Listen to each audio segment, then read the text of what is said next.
Bonjour, aujourd'hui on va s'attaquer à un code un peu spécial et franchement fascinant, celui qui se cache dans la tête de chaque client. Imaginez une seconde, si on pouvait, comme ça, lire dans les pensées de nos clients. Le potentiel serait juste énorme, non? Pas seulement pour vendre, mais surtout pour vraiment mieux les servir, mieux communiquer. Parce qu'en fait, comprendre un client, c'est un peu comme un puzzle. C'est un puzzle vraiment passionnant. Chaque conversation, chaque petit mot, c'est une pièce. Et quand on les met ensemble, l'image devient tout de suite beaucoup plus claire. Allez, on commence. Les premières pièces du puzzle, ce sont les plus faciles à voir.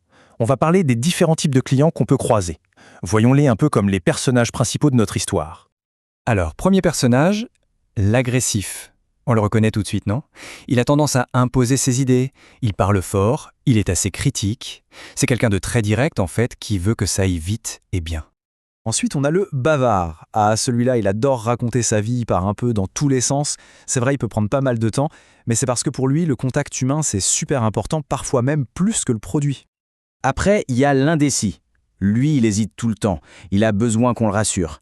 Il peut changer d'avis encore et encore. Ce qu'il cherche, c'est pas vraiment un vendeur, mais plutôt un guide, quelqu'un en qui il peut avoir confiance.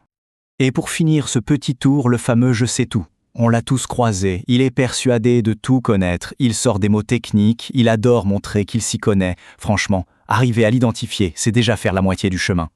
Bon, identifier ses comportements, c'est bien. C'est un bon début. Mais la vraie question, c'est qu'est-ce qu'il y a derrière tout ça? Qu'est-ce qui se passe vraiment dans leur tête? C'est quoi leur motivation profonde?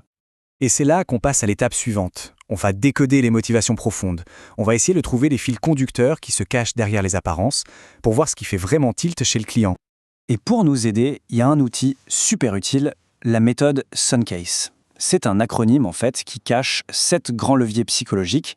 C'est universel et ça aide à comprendre les besoins pour déclencher la décision d'achat. Alors, qu'est-ce que ça veut dire Suncase? C'est simple. Sécurité, orgueil, nouveauté, confort, argent, sympathie et le dernier, environnement. Voilà les 7 grandes motivations qui nous poussent à acheter. Chaque lettre, c'est une porte d'entrée pour comprendre la décision du client. Mais attendez, on peut même creuser un peu plus. Suncase, c'est un super outil, mais au-delà, il y a 3 grandes familles de motivation. Des trucs beaucoup plus personnels, plus émotionnels, qui guident nos choix. Il y a d'abord ce qu'on appelle la motivation hédoniste. C'est simple, c'est l'envie de se faire plaisir à soi-même. Puis, il y a l'oblative. Là, c'est l'envie de faire plaisir aux autres. Et enfin, l'auto-expression, quand on achète pour montrer qui on est, pour affirmer son identité.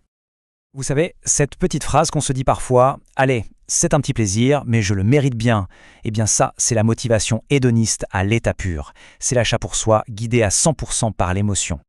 Et là, à l'inverse, on bascule complètement. C'est pour l'anniversaire de ma mère, il faut que ce soit parfait.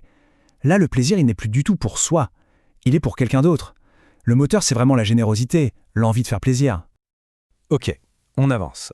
Passons maintenant aux dernières pièces du puzzle.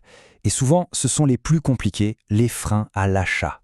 Parce que même si on a bien cerné la personne et sa motivation, il peut toujours y avoir des blocages. Ces freins, ça peut être plein de choses. La peur de ne pas savoir se servir d'un produit, la culpabilité de dépenser trop, le prix évidemment, ou juste un manque de confiance dans la marque. Chaque blocage a sa raison, mais le plus important, c'est de comprendre que chaque frein peut être levé si on a la bonne approche. Il faut rassurer, justifier la valeur ou construire la confiance. Alors, comment on fait pour mettre toutes ces pièces ensemble? Eh bien, c'est ça, la clé de la connexion. Quand on arrive à résoudre tout le puzzle, on peut créer un vrai lien, un lien authentique. Pour résumer, la méthode, elle est super simple, en 3 étapes. 1. On identifie le type de client, pour savoir comment lui parler. 2. On cherche sa motivation profonde, par exemple avec le Suncase. Et 3. On lève le frein qui le bloque. C'est une sorte de feuille de route et croyez-moi, c'est super efficace. Mais attention, il y a un point qui est vraiment essentiel. Le but de tout ça, ce n'est pas du tout de la manipulation. C'est de l'empathie. C'est de créer une connexion sincère, de comprendre vraiment la personne qu'on a en face pour mieux répondre à ce dont elle a réellement besoin. Alors voilà, le code est un peu plus clair maintenant. La question c'est, quel sera le premier puzzle à être résolu?